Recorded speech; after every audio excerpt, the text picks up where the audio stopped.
Hello and welcome back to the Noise Filter podcast. This week, our guest is Albert Jones, who is releasing his album on the 22nd of September. So make sure you check it out. Hello, Albert. This is the Noise Filter podcast. How you doing? You all right? Hello, mate. I'm all good. How are you? Yeah, very well, very good.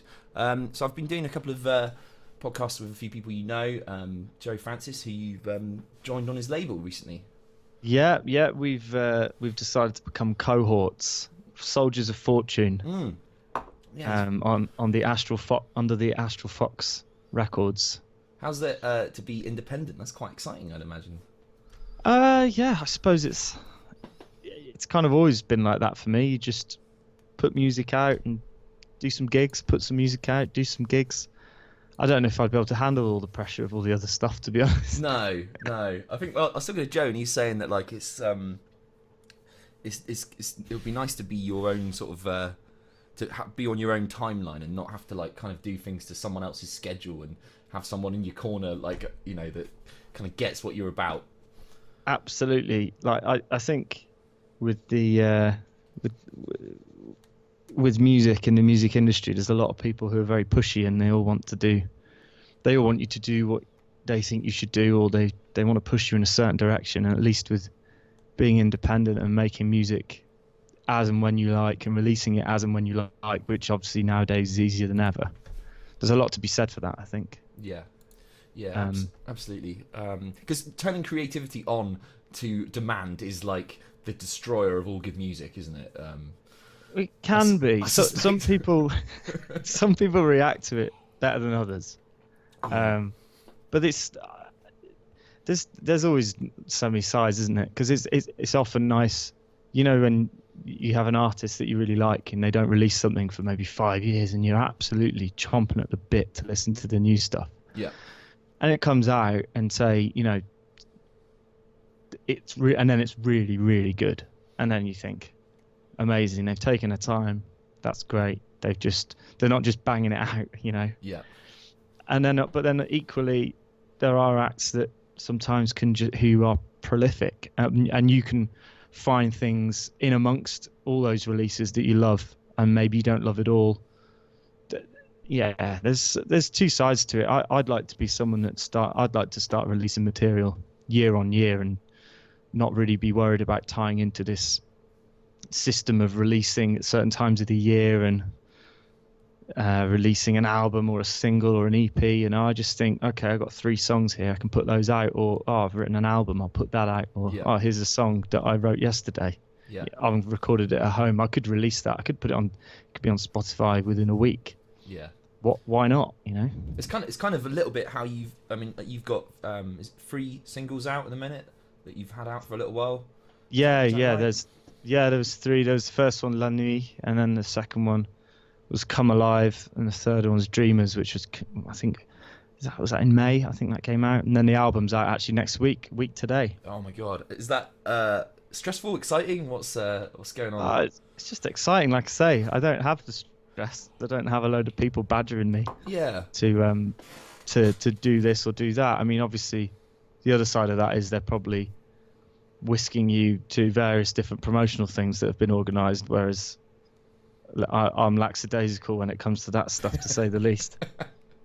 But I've booked a tour. We're going to go on tour for 2 weeks around parts of the UK, a bit in the southwest, Bristol and Exeter and Cornwall, and then 1 gig in London, a bit in the Midlands. So we're doing that. That's my promotion, and then we'll see how it's received, and if it's received well, then I'll tour it again. Yeah, that's great. Who are you touring with? Are you touring with your band? Yeah, as a trio. So I've got the formidable force that's Harry Harding. Yeah. On the drums, who also recorded, mixed, and I suppose we co-produced, but he did an awful lot of work on those 3 singles. They were all recorded. He played drums on all of those and the bass. Except on Come Alive, actually, our old friend Ben Hall played the bass on that. Yeah. But yeah, and the album as well. He recorded, mixed, played a lot of the stuff on it. So he's going to be with us. And then it's a guy called Lucas Drinkwater, who's another formidable force. Basically, he's one of these guys that plays everything. He's a superb bass player first and foremost, I think, but then he can also turn his hand to guitar, and he's a great singer. And he used to play with a band I was in called the People String Foundation. He used to play with those guys, and Oh, cool. plays with his girlfriend is Emily Howard, who's she sings. She's Australian, I think. She does a lot of country music. She's really good, great songwriter, great voice. So yeah, I was very lucky to get the two of them. To be honest, it was a bit of it just happened to be that they both had those 2 weeks empty in their schedule. Brilliant. So it all worked out. Harry is a bit of a hero, isn't he? Really. Yeah, he's a beast. He's good. He's one of these people that's been doing it for a very, very long time. He's been playing drums, I don't know, I think he's told me since he was 7 or 8. Wow. But you know, he wants to be. He's always learning and practicing, and he's kept that up through everything. So he's always practicing guitar, practicing bass. But now he's started his studio, which he's calling HCH Studios. Yeah. So he's recording a lot. He's playing with, do you know Yola Carter? No. So she used to front a band called Phantom Limb, who are from Bristol, who are incidentally one of my favourite bands. And then now he's playing with her and recording her, and she's probably got one of the best sort of soul, country, gospel kind of voices I've ever heard, frankly. Wow. She's incredible. She's from Bristol. So she's out in Nashville at the moment, Right. playing the, I don't know, some Americana Awards, I think. So, Wow, that's awesome. Yeah. And then, of course, he's with Rory Joseph and Naomi doing William the Conqueror. Yeah, which is, I've said this to Joe, and it's like, that genuinely is that's just on my repeat playlist all the time. I love that album. Proud Disturber, the piece is just so good. So yeah, good. it's good to have hear Rory get his edge, you know, to hear he sort of dispensed with that singer-songwriter thing. Yeah. And it's all a lot heavier. I much prefer it too, actually. I think it's really good. I never got into his singer-songwriter stuff, not because of hearing it and not liking it. It just didn't cross my radar.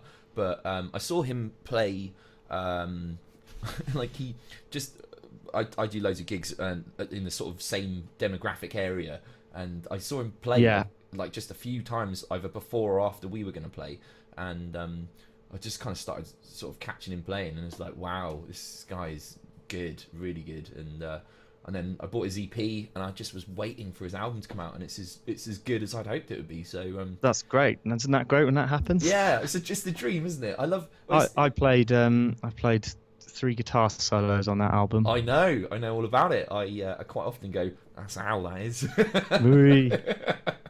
Yeah. You know what? That's funny.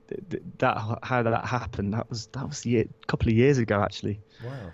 Because I used to play in his band when it was Rory Joseph. I used to tour with Harry and a guy called Chris who used to play bass. Hello, Chris. And so I used to play the electric, and I just went over to say hi because we hadn't played together for a couple of years. Went round for a cup of tea. And he's like, "Oh, do you want to just come into the shed and just see, have a little play on a couple of songs, maybe?" I was like, "Yeah, all right, mate. What are these?" "Oh, it's just demos." And then a couple of years later, it's like, "Oh, you're on the album." "Oh, cool. Nice one." Didn't really realise. That's but maybe nice, again, that's nice, isn't it? It's really cool. I mean, we were talking about, just before you started recording, we were talking about red light syndrome. Yeah. And I'm definitely not shy of a bit of that. Yeah. And you can hear on that the guitar playing, to me anyway, to my ears, I can tell that I'm very relaxed on those recordings. Yeah, because there's the pressure's off, isn't it? You know, he's He's giving you the free rein. That's the best thing anyone can say to you is, "I'm not recording," or like, "This doesn't matter." I think so. Yeah, wise words. Yeah. Yeah, he just he played each song 3 times, and I played 3 solos in a row of each section of the song that he wanted a solo on. Yeah.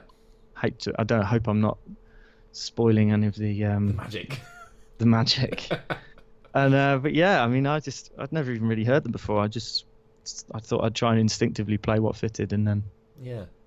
obviously some of it did, so that's good. No, it's really cool. It's really cool. I really like that album, and it's in much the same way that like when we first met, which was on my 21st birthday. I don't know if you remember or not. You were supporting Martin Harley, and at the Cooperage. I was trying to remember where it was. Now I remember. Yeah. Wow. Yeah, and so I'd cut loose. It was my birthday, and I was taken out to come and watch some music, and I basically met two of my favourite then bands for like the next 10 years. Like, oh, that's pretty cool. yeah, it was really good. Like I'd never seen Martin Harley before that, and so that was amazing. I don't know if I had. I think I maybe seen him once on his own. Yeah. In Ryde in Plymouth. Because that was with the bass player who had the it was the original bass player who had the like stick stand up bass that was like a box and just two strings. Yeah. They had a crazy old setup back then, didn't they? The three of them. Yeah. Yeah, him and Pete. I don't know the name of the old bass player. No, I don't know. So yeah, that was. I mean, yeah, I've been quite lucky really. I've met just through fortune, met some great musicians, and sort of kept those sort of things alive for a little while. It's funny that you bring up Martin Harley again as well, because I ended up playing guitar for him as well. Yeah, didn't you talk? Did you do anything recording wise for him? No, I never did in the end. We were going to, but then I was over here. I'm in France at the moment, and I was over here, and I think basically it just didn't really work logistically. Yeah. But I toured on and off with them for 2 years as a support act, and then sort of trying to get up there every night and play with Martin. And given that he's I've always played fingerstyle, or often played fingerstyle, and I love that style of guitar playing. And he's one of the only people I saw who was playing in that sort of blues fingerstyle, that old style of playing. There's not many people who do that and play electric guitar and sing and play the sort of songs that he plays. Yeah. So it's quite inspiring for me. Back then at that gig, that you're talking about, I remember watching him and going, man, that's sort of how I'm aspiring to play. Yeah. And then, 7 years later, or 7 years later, whenever it was, after practicing loads and loads and loads, we did a gig. I supported him solo. He was doing solo, and I supported him. He asked me to come up and play some songs with him. Yeah. Down in Falmouth, and he and we started jamming, and he's like, "Do you know this one?" And I sort of knew all his songs because obviously, because I was a fan anyway, big fan. And then 6 months, a year later, or whatever it was, he rang me out of the blue when actually I was considering just jacking it all in. I was at a bit of a low. I couldn't really be bothered with music anymore. I'd had enough. And him and my buddy Mark O'Reilly both rang me within 3 days of each other to say, come on tour and play guitar for us. And I was like, okay, maybe I won't give it up then. The stars aligned. It was really cool, actually. It's a very cool time. I'm very grateful to them both for asking me to come and join them. It meant the world at the time, You've had a hell of a lot of people, like, you've been involved in a lot of projects, and you've also kind of like supported some incredible musicians, and I think you've done a lot of good music work over the years. I've been following you 14 years. Oh, thanks. Oh man, don't say that. It's mad, isn't it? It is insane. But even back then, so have you, mate. You've been back at the music lark as well, so yeah, credit where credit's due. Yeah, well, I just kind of followed my heroes a little bit, and we were lucky enough to be in a really vibrant area at the time, weren't we? Plymouth was kind of. It was actually, looking back, it was buzzing, wasn't it? There was a lot of good music coming out of there. Yeah. And there was a lot of really, there was just an awful lot of bands. And there was just loads going on, and we had some cool stuff. People used to come and tour. I mean, I haven't lived in Plymouth now for 7 years, I think. So yeah. I don't know what it's like now. But obviously there was that hub with it's not really a pun, is it? But with the hub. Yeah. And and then Ride Cafe with music every Thursday. And I ran like 3 open mic nights every week, Yeah. which were always pretty well attended. Yeah. And yeah, I don't know, it was good. Yeah, they were good times. They're very fond memories. Do you think that kind of like having to not run open mic, but like keep that momentum on open mic has been like, because I suppose you still sort of do that a little bit now, don't you? Has that been massively helpful for you as a musician? What having the what to go and just do a gig every week? Do you mean? Or Well, to, no, like... yeah, that a little bit, but like the kind of just having to like learn your ropes, you know, by just being. Oh, like paying your dues. Yeah, yeah. Yeah, I mean, I learnt a lot. I learnt a lot doing open mics. If you have to go and play music every week in front of people, and you're inherently nervous of playing music on your own, I mean, there's not really a much better way to try and escape that. Yeah. I mean, I still get a little bit tense at certain times when I'm doing solo gigs and stuff. It'd be probably weird if you didn't. I mean, I don't always, but often, a lot of the time I still do get a little bit nervous, a little bit uptight just before I start playing. Yeah. But doing those open mics, I remember I used to experiment with songs and sounds. I mean, I was learning a bit of slide guitar. I used to just turn up with a slide guitar and just muck around on that for 20 minutes at the start of the open mic. Yeah. And then, certain ones like the Ride one, I mean, that got to the point where we had, we needed to get a separate sound man, and then because we were dealing with 12 or 15 acts a night, where people they got so popular and so big. I mean, in the end, I wasn't really playing that much. I mean, I'd do 2 or 3 songs at the start, and that was it. Yeah. Whereas when I started doing it, I was often doing 2 to 3 hours on my own with no one else around. Yeah. Maybe 2 or 3 people would come and play, and it would just be me. Yeah. So yeah, I mean, they're a really good way to learn your craft, I think. And it's good to do them for a time and then maybe to step away when you feel like you're ready. It's quite a good way. I mean, I earned a living from it when I was living in Plymouth doing local music, things like that. Yeah. I was broke, but I was getting by. Yeah. I can remember like my week would be like Lush, Ride 2, Junction, Ride. I just go around and do like a little circuit every week of just like open mics. But I kind of combated my nervousness, which I can vividly remember like standing on that stage, my legs shaking, like genuinely, wow. like properly like just properly like I was getting the fear. And I used to like the way I used to combat it was 2-for-1 cocktails at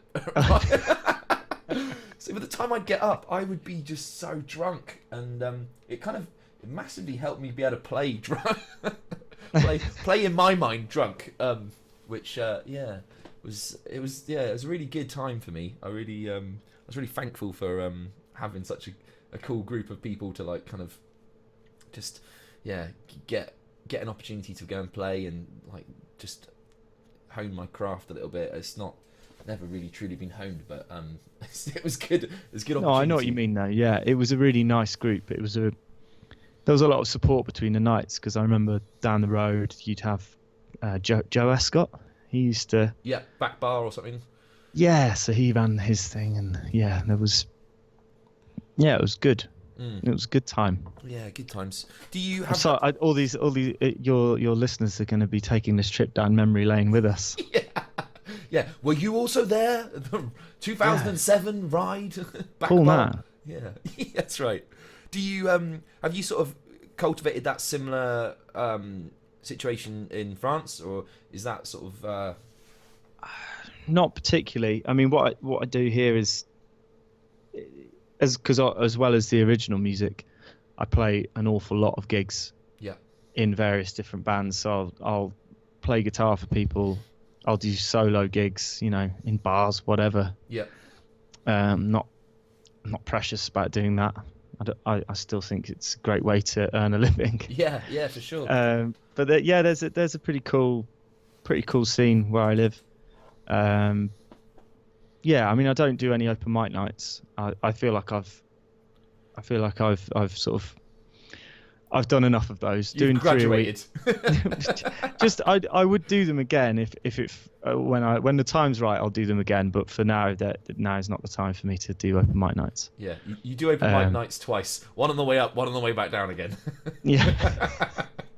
Yeah, maybe. I don't know if I've made it all the way up yet, so I should definitely be crack back. Maybe I need to start a few open mic nights again. Yeah, that's right. Yeah, that's great. Well, it's interesting. For me, it was a massively helpful thing, and like I wouldn't be where I am now if it wasn't for those days.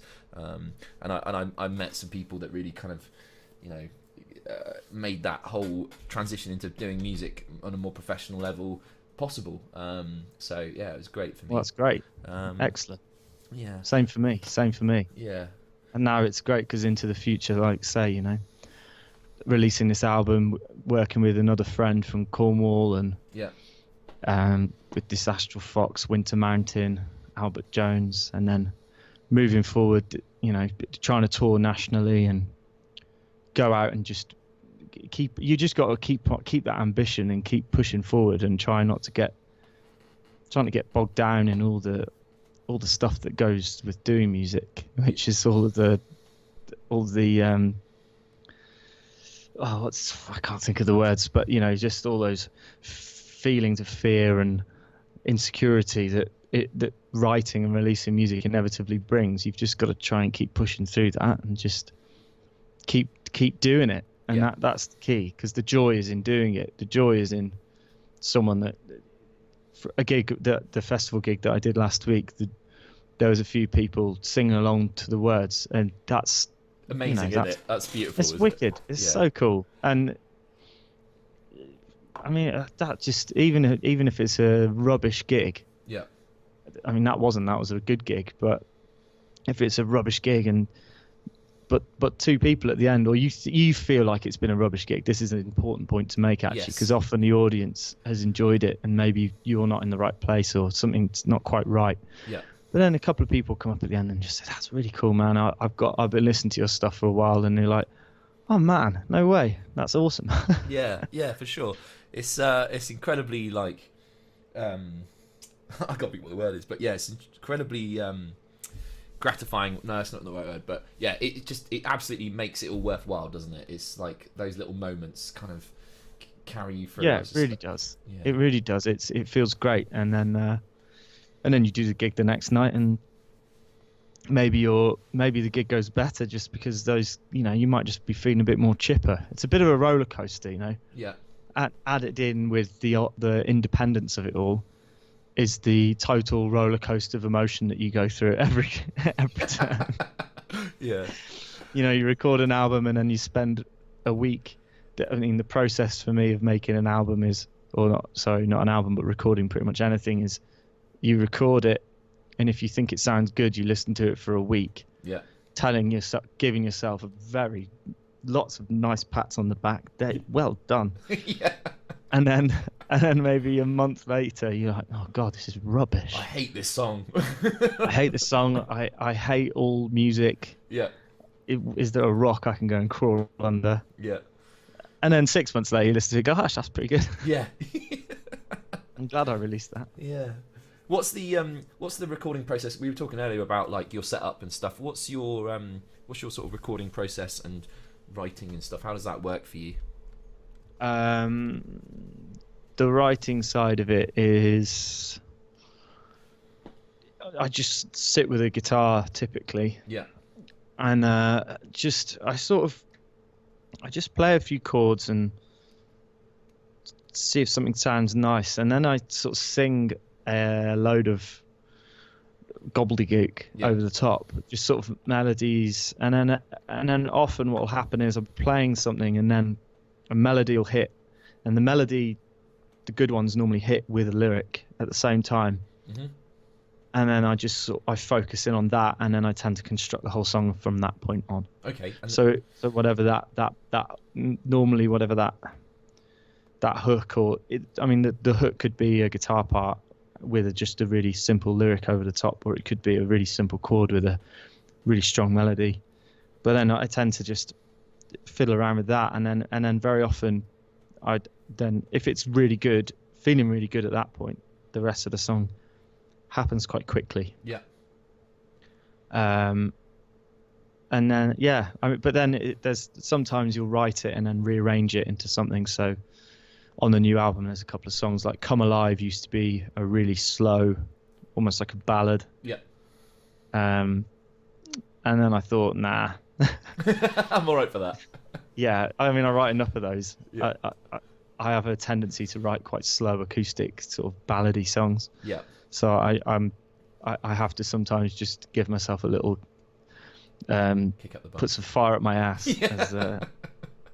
as I can't remember what song that was, but yeah, and just fire up the music a little bit and give it a bit more poke. And so that's why "Come Alive" then became this sort of more upbeat, punchy sort of pop song. I mean, that's also partly to do with, so as part of the process of arranging the songs once they're written for recording, I'm also often thinking about playing them live. Yeah. So because I write a lot of ballads, I have to remember that I need to put these songs in that are more a bit more exciting for people live, because it's cool. Like if you're in a real mellow acoustic songwriter setting, singing a few sad songs works really well and people will really connect with them. But if you're just trying to win people over or if you're in a festival or you know, if you're going to a gig on a Friday night or a Saturday night, you want to be able to have a bit of a boogie, don't you? Yeah, absolutely. Yeah. So there's that as well. So it's all sort of encompassed into one, but the heart of it needs to be the song at the very heart of that will always shine through, whether you arrange it as a mellow acoustic tune or as an upbeat banger. Yeah. What's your I spoke to Joe and we were talking about inspiration, and he gave some pretty interesting sort of ideas about or thoughts about how that happens for him. What kind of is your inspiration? I suppose it's lots of things, and I suppose it's a very difficult question to answer because it depends where you are mentally or what's happening. But is there anything that kind of sets your inspiration going, or? I guess it depends on the situation and the scenario, I suppose. But so I met somebody here a few years ago called Lara, she's a French student, and she was making a film, and she said, "Will you write the music for the film?" Mm-hmm. And so I thought, yeah, that'd be cool. And she said, "Well, in return, I'll come and film you while you're recording your album," because we did it out here. Yeah. And so that happened. So she came, and I can't remember what order it happened in. Yeah, she came and filmed everything, and then I started working on the music for her film. So I sent her all these instrumental pieces that I've been working on. And then she sent, which took quite some time, and I had arranged to the film that she'd given me, you know. And then she said, "Oh, actually, no, I think I want a song." So I sat down a few times to try and write a song. It didn't really happen. And then I went downstairs, had a cup of tea one morning, and the film's called La Nuit. Yeah. So that song from the album and the single that incidentally got played across the BBC on like Radio 2, Six Music, everything, I wrote essentially to order in a way, but it wasn't as simple as that, because it was inspired by some stuff like a friend of mine was going through, and it was a combination of her film, which was about, the idea of the film was that a sequence of events that happen very quickly, perhaps in one night, can change the direction of your whole life. So that was the premise of the film. Yeah. So I had that in mind, but then I also had all this stuff that my mate was going through combined, and that's where that song came from. Yeah. And again, once the idea came into my head of what the song would be, the lyrics and the music all happened very quickly. The verses and the chorus happened for that song, I reckon, in I mean, it felt like a minute. It was probably 10 minutes. Yeah. And then I wrote, and then some other parts. I think I wrote the bridge maybe a week later. So I mean, it's different for every song. I mean, the other ones,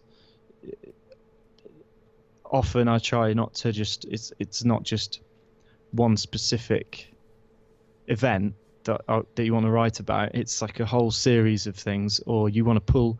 If you want to tell this particular story, you pull on your experience from when that might have happened, and that could be 10 years ago. It could have been last week. Yeah. Could have been from when you were younger, and yeah, because sometimes you can write a sad song. You don't have to be sad to write a sad song. No, absolutely not. No, I think it's an interesting thing because for everybody it's personal and for everybody it's different. But there's also so many things that unify for everybody. There's a similar sort of path of like creativity, and it's a really I mean, there's a theme, isn't there? The theme is often, I mean, it's often hardship. Yeah. Of one sort of another that creates that desire to create and I mean, I was very lucky. I haven't had a particularly hard life, but I like writing songs, and you know, it's certainly, I enjoy it, and I enjoy the reaction that I get from people, and I love it when a song hits home, you know. Yeah. And it's always the songs, and that's a cliche, but it's always the stories within songs that that's what they attach to the song. Yeah. They empathize with what you're trying to say. It's much more likely for them to empathize like that if there's a story within the song. People love a story. Yeah. And then that immediately, you can tell the difference. The songs where perhaps it's a little bit abstract. Yeah. Certain people like that one, but if you have a song with a very not necessarily straightforward story, but if you have a song that has a clear story with a beginning, a middle, and an end, often those are the songs that people really love, and that might be the simplest song you've ever written. Yeah. For me, I always write in abstract, and I always piece my song. I don't know if you can remember, but like we sort of hung out and did some playing together at one point, and I remember. I piece my songs together like a puzzle, and that's partly why I think my songs are always. And I used to like hate writing choruses. I used to like. That's why I remember we were jamming once because you wanted me to try and write some choruses with you. Yeah, I can't write choruses. I hate. Well, the part of the reason is because when I was younger, I used to be in a band that was sort of semi like heavy band, and I just used to write choruses. I used to write nothing but choruses, and I felt that it was then I you know, when you do something too much, you then spoil it, and then I effectively spoiled it for myself, and I just used to write like really hooky I used to just write, you wouldn't believe it really, but I used to just write massively hooky choruses. And that's cool. Yeah, you should start doing it again. I know. I'd be, but I mean, they were stupid. They were massively stupid. But they were like. But then I hated doing it because I sort of saw through I sort of saw through it, and then I became really pretentious and up my own arse and decided that I was going to try and write songs that people, if people liked them, I felt that they were the wrong. I felt that they were the ones that I didn't like. The songs I liked were the ones that people hated. I was like, you don't get it. Yeah, you don't get why this is good. So yeah, I find it really interesting, and I think there's a book by a guy called Joseph Campbell, which is a story about how I think it's called The Hero of a Thousand Faces, and it's about how every story consists of the same elements as like and you sort of see it through modern history and modern cinema. You see this like consistent like retelling of the same story. There's a thread, and there's a you know, it's the redemption of the central character at the end of the film, and all those, there's lots of crossing the threshold and like, you know, all of that kind of stuff. So so what you're saying, and also like the guy I'm in a band with, Matt, he, you know, I spoke to him about like how to write lyrics, because I find writing lyrics really hard, and he's saying just tell a story, and it's so true, isn't it? Those like songs that are abstract, people find that very rarely, unless you're Radiohead, people find those things quite difficult to latch onto. Yeah, I think so. The thing with Radiohead, I guess, is I don't know. We're not going to have time to analyze Radiohead, are we? Maybe we'll do that another time. Maybe we can do the Radiohead analysis. Yeah, that'd be quite fun. Probably really boring. Yeah. It'd be good for me and you. We could enjoy. We could have it for Okay. ourselves. We can watch Get that. Azza as well. Yeah. That'd Enjoy be that. good. Yeah. It's their music's very powerful. Yeah. You could listen to the music without the words. I think a lot of the time with Radiohead. That was the point I was going to make. Yeah. They kind of, they're not frightened to like kind of step outside their own boundaries and experiment with stuff. But yeah, I don't know. They, for me, are just one of those amazing bands that just kind of don't. You know, you were saying earlier about like the every 5 years kind of making something special. You know. Yeah. That's for me. That's what they do. So have you got any bands, like unsigned bands or local heroes that you think people don't would benefit from hearing about? We talked about William the Conqueror earlier. Is there any other bands that you would like to sort of shine a light on? Well, I'd say Yola Carter immediately. Yeah. Who I was talking about before. There's a band that I play guitar in, just a cool blues band. But the singer is superb again. She's called Daisy B. The band's called the Daisy Chain. Yeah, I remember Daisy. There's a few things you can listen to there. That's a bit. I guess that's a bit silly of me to just plug No, the band that I'm in. But no. But she's a really old friend, and she's got a brilliant voice. And the more people that listen to her, the better, in my opinion. Yeah. And then who else? I mean, there's a good band in Bristol called Beyond Rivers. I think they're going to release some stuff. Joanna Cook. She's in Plymouth, I think. Love Joanna Cook. She's brilliant. Who else is there? There's a really great singer and songwriter. She writes a great pop tune up in Shropshire, from where I'm from. Yeah. Originally, and she's called Heidi Brown. Okay. She's well worth a listen. What does she do? Well, she's a multi-instrumentalist. She's another one of those. Yeah. So she plays guitar a lot, but she plays keys too and violin and sings. But she's just about to release, I think, her 4th or 5th album. She's just purely independent, tours around, plays gigs. She won Open Mic UK a couple of years ago, which did open a few doors for her, I think. Yeah. But she's just superb. I mean, you listen to her live and her voice is immaculate. I mean, you can't.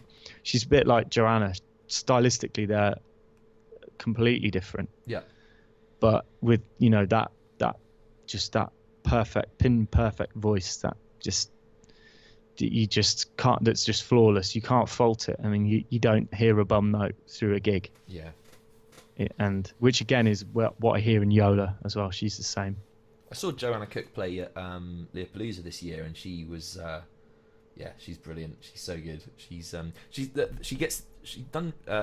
did her recording with my band's guitarist Matt. So cool. Yeah. So I kind of, that's how I found out about her, and she's great. I love Joanna Cook. She's got incredible voice and great, and like Nathan, her partner on guitar, he's awesome as well. They're great little duo. He's pretty cool. Yeah. Really good. They've got their own sort of style and charisma about them. We did a gig years ago together in the B Bar in Plymouth, and I think I was playing. I can't remember if she played as well, but it was just as she was starting to do it. Yeah. And she was she was really nervous, and I just remember, and then she played, and I was just like, what? What is this? Yeah. Who are you? Wow. She was just brilliant. She blew me away. I love that. I love people that are just pointlessly nervous. It almost adds to the charm. Yeah. Though. Yeah, sure. You know what it's costing them to be up there. Yeah. and that's quite powerful in itself when people visibly overcome their fear in front of you to play. Yeah. I think there's a real power in that. And then immediately the audience are you sort of have them on side. Yeah. From the outset, I think, when that happens. Yeah. But yeah, I'm sure her career will continue to grow. Yeah, hopefully so. She's such a talented person. Yeah. Is there any albums that have like kind of inspired your recording this time round? This time round, not really. It was. I know that sounds almost petulant, but nothing inspires me. I am my own inspiration. things obviously do. I think we when we recorded it, the idea was to just try and capture. So the drums. When we tracked the sort of the heart of the album. Yeah. We did that. I played guitar. That was mic'd up in another room. We all had headphones on. Harry did the drums, and then my friend Ben played the bass. Yeah. And the idea was to play that heart of the song, was to just capture it quite naturally. Yeah. So, in terms of, and I demoed a lot of the songs over the years because most of the songs are actually quite old now. Right. But I wanted to get them out, and so I could move on to the next stage. So the idea was more just to try and capture the songs as they were, and then we did some post-production with harmonies and guitars and stuff, and then a few other songs inevitably ended up having a bit of piano, but yeah, it was never. We just wanted to make each song sound as it could, yeah, without going too over the top. But the next one, I definitely have a much more rounded, I have a firm idea in my head of what I want the next one to be like. Yeah. And that would be heavily influenced by, so like Ryan Adams. Yeah. Ashes and Fire, that album. Yeah, that's a great album. Which is a pretty soft one. Yeah. Of his, but it's I love the sound of it, and it feels like you're just sitting next to them all playing it. I love it. It sounds great. Yeah. So that's also going to be the ethos of the next record is to have everyone in a room, a 5-piece band. I want to do it all live, to be honest. I want to do vocals live. Awesome. Except for harmonies. I want to do everything live except backing vocals. Cool. That's the plan. So that will be that's the inspiration, is just to do it, try and capture something more raw. Yeah. Because we ended up polishing up the last one quite a lot. I'm really happy with it. I think it sounds really good. It's really tempting to tinker with things, isn't it? Too much. It is, yeah, exactly. So if you go in and press record, then that's it, isn't it? Yeah. I personally like. For me, I mean, some stuff you can get away with that overproduction, and I suspect it's kind of more common now to do that overproducing. But there's something beautiful about like just capturing something on the live magic. Sometimes is the best thing you'll ever get. Completely agree. Yeah. So and the song needs to be good, Yeah. You can't really fix the song. If the song's no good, it's immediately clear when you go into a live situation like that. Yeah. And because that may very well happen when we eventually get around to recording it. I may go in with 10 songs and then we only end up using 5 because I'm like, actually those other ones didn't cut the mustard. Yeah. But even that in itself, I'll be happy if that happens, because then I'll go and write some more. Yeah, for sure. You we spoke earlier, just briefly off camera, about Albanazar coming back and doing some stuff together. Oh, the old band. Yeah, getting the band back together, man. Yeah, I had quite a vivid recollection. About a couple of months ago, just woke up and went, Albanazar. And just all these memories just went bing in my head, and I'm just thinking about because obviously it's me, Ben, and not obviously anyone. If anyone's listening that doesn't know, Albanazar is a band of myself, Al, and Ben, and Azza. Yeah. And genius stroke of throwing our names together. Yeah, but it was, yeah, it came very fully formed. This idea that, right, we need a new direction, not a new direction, but let's do some recording live. Let's go out and do some shows, record it. Yeah. Try and reconnect with our old fan base, because it was partly because we did a gig down in Cornwall a few months ago. It was a bit of a reunion party for some friends of ours, and it was their wedding anniversary, and we played at their wedding years ago. And so we did a gig down there for that.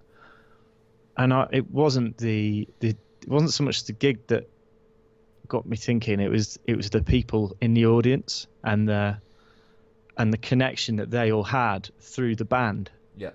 And I thought that was quite fascinating. And I loved how many people were just like, God, I haven't seen you in ages, and so many people who wouldn't know each other if not for the band, and who only see each other at our gigs. Yeah. And I just thought that was really cool. And then I thought, well, why don't we try and get that connection going again and reconnect with that fan base and release some live music? Because I mean, all the music we released that we were playing together, I don't think any of us were truly sort of happy with anything that we put out. I mean, I remember at the time we'd put it out and then we'd always be a bit like, oh, I'm not sure about this. And then everyone would always say, oh, you're so great live. And then that would be it, you know. And I think, well, isn't it, maybe we should just do a couple of gigs, just put the albums out on streaming services. So the gigs I'd like to do, I mean, this may not happen, but it will probably be in November if it does. And the idea is to get people pay for a ticket, come to the show, and then they'll get, as soon as we've mixed the recordings, they'll get those recordings for free, included in the price of the ticket, essentially. Mm-hmm. And they can download them and have them on the computer. Yeah. And then a month or so later, after that, we'll just put it up on Spotify as a live album. Yeah. Or an EP, you know, because who knows, some of the songs might be rubbish. It might not come out very well. I don't know. But even it'll be worth it, I think, even if only 3 songs out of a 15-song set end up sounding good. Yeah. Even that, I think, will have made the recording worthwhile, in my opinion. And I love the connection that the 3 of us have. We're really old friends. And I miss that as well. How long were you guys together for? As a band? Yeah. Officially. I mean, we'd never really stopped. The band never really split up. We just stopped playing. It wasn't like we went, oh, it's over. No. I hate you. No, you just all went your own way, didn't you? Moved. Yeah, we just. I mean, I moved away 2010, I think. Mm-hmm. And we still carried on doing bits and pieces. No, it wasn't 2010. It was moved to Cornwall. It was around 2010 that we stopped playing gigs so much, because before that I think that was all of our main focus, and then, which is around the time I started playing out as Albert. Mm-hmm. But then we've never really stopped playing. We just get together when we can, and it's always more of a party now, because it's a bit like that album we were talking about that comes out every 5 years. You only get an album as a reunion gig once a year to look forward to. So, and I really enjoy that. But I'd like us to play out more, and I'd like us to go out and express I think we have a lot more musicality within us now. I feel like we're all more accomplished musicians than we were back then. Yeah, sometimes going away and doing your own thing makes you stronger, doesn't it? It makes you you don't rely on other people to kind of carry you or do something for you. Yeah, exactly. I mean, I can vouch for that. I remember when I started playing solo gigs, and then all of a sudden everything about what you do is on show, and you very quickly realised that you were being propped up by your 2 buddies. I'm sure that's not the case, but I understand. It definitely was. I understand the feeling of that. Yeah, for sure. No, you've got a great. You've become very accomplished on your own, and it's great testament to your skill that you are where you are now. It's a Well, real shame. thanks. It's a real shame that Albanaz didn't get more critical acclaim, because you guys, in my little head, you guys were all really good, and I loved watching you guys live, and you had some great tunes, and it's a shame they didn't. Yes, Yeah, I just don't know. I never really. I think we were in Plymouth, Yeah, it's harder, isn't it? We were just, and we weren't particularly focused on anything. No, but you're younger, aren't you? It's harder, isn't it? Yeah, I mean, we all wanted it to do well, but we didn't really have a clue. I mean, I still don't have a clue about. I've been privy to all the music industry sort of nonsense, all that crap that you go and talk about to people, and been in the room with all these people, and I don't know. I've never really been that interested. And Albanaza, as much as we wanted success, I think we also we were just doing our thing and we're having fun. Yeah. That's why I think now it is a good time for us to get back together. We're all a bit more savvy, and it's not that. Again, the ambition is very small. I just think it'd be good for us to go out and show people what we are now, and I think it'd be really cool. Yeah, for sure. I look forward to hopefully catching you guys live at some point. Is there anything you want to plug? Obviously, you got your new album coming out. Where can people find that, and where?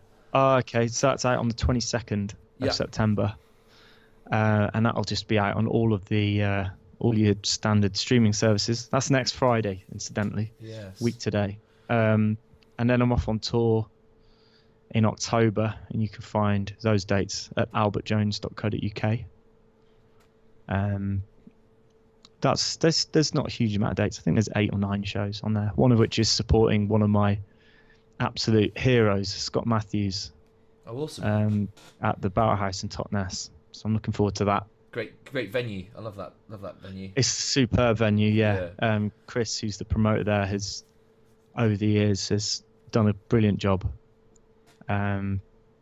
It's such a special place. Yeah. And the people the guys that took it over pumped a lot of money into it and started up the Totnes Brewery and everything. They're really trying to create essentially a world-class music venue in the heart of a small town in South Devon. Yeah. It's very bold. I'm sure it has its problems, but yeah, I love it there. It's great. I've seen some great bands there. It's it's good. So I saw William the Conqueror, I saw Martin Harley. There you go. Yeah, it's good. It's good. Good. Moriarty playing there a bit, don't they? They're another local one worth a mention. I forgot about those boys. Yeah, absolutely. I did the first one of these with them, and they're oh, cool. yeah, they're lovely gents. Yeah, we're very lucky, aren't we? I kind of feel very fortunate. When I started to do this podcast, I just looked through my Facebook friends, and I thought, wow, it's like a load of people that I really would love to ask a lot of this sort of stuff, and yeah, it's very lucky to, and it's all basically because of that sort of Plymouth open mic thing. Yeah. It's that's yeah. Do you know what I mean? It's like most of this is going to be that. Yeah, it's funny, isn't it? Yeah. So it was a long time ago now, but still carrying us through. Holding the weight still. Yeah. No, it's very good. Yeah. Cool. All right. Well, thanks, Albert Jones. Check him out, and we'll. My pleasure. Yeah, we'll reconvene soon. Cool. Thanks very much. Cheerio. Cheers, buddy.